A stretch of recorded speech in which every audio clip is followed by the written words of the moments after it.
በእግር ኳስ ላይ ያሉ 10 የኳስ አይነቶች። መጀመሪያው ሾርት ፓስ። ይህ የፓስ አይነት በቅርብ ርቀት ውስጥ የምናደርገው የፓስ አይነት ሲሆን ፖዚሽን ኮንትሮል ለማድረግ ከሚጠቅሙን የፓስ አይነቶች ውስጥ አንዱ ነው።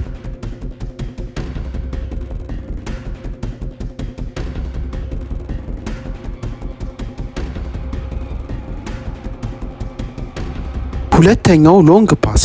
ይህ የፓስ አይነት ለረጅም ርቀት የሚደረግ የፓስ አይነት ሲሆን ጨዋታዎችን ስዊች ለማድረግ ወይም ለሯጭ ተጫዋቾች ለማስሮጥ የምንጠቀመው የፓስ አይነት ነው።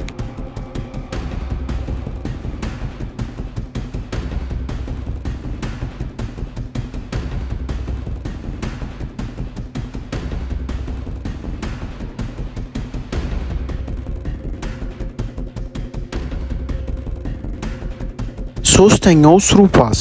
ይህ የፓስ አይነት ደግሞ የተከላካዮች ጀርባ ላይ የሚጣል ሲሆን የተከላካይ መስመርን ይሰብራል።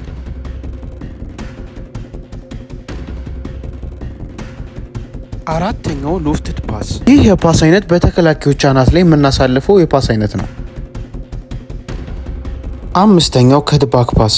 ይህ የፓስ አይነት ለጓደኛችን አመቻችተን የምናስቀምጥለት ለጎል እድል ቆንጆ የምንለው የፓስ አይነት ነው።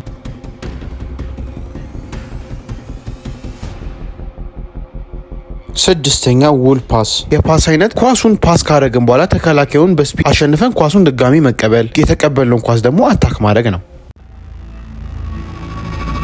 ሰባተኛ ክሮስ። ይህ ኳስ አመሻሽቶ ጎል ውስጥ ለሚገጩ ተጫዋቾች አመሻሽቶ ፓስ ማድረግ ይሆናል። ስምንተኛ ፈርስት ታይም ፓስ። ይህን ፓስ ገና እግራችን ጋር እንደመጣ በአንድ ተች ፓስ ማድረግ ይሆናል። ዘጠነኛ ሳይድ ፓስ ወይም የጎን ፓስ። አስረኛው ባክ ፓስ። ይህ ፓስ ወደ ኋላ መልሰን የምንጫወተው የፓስ አይነት ነው።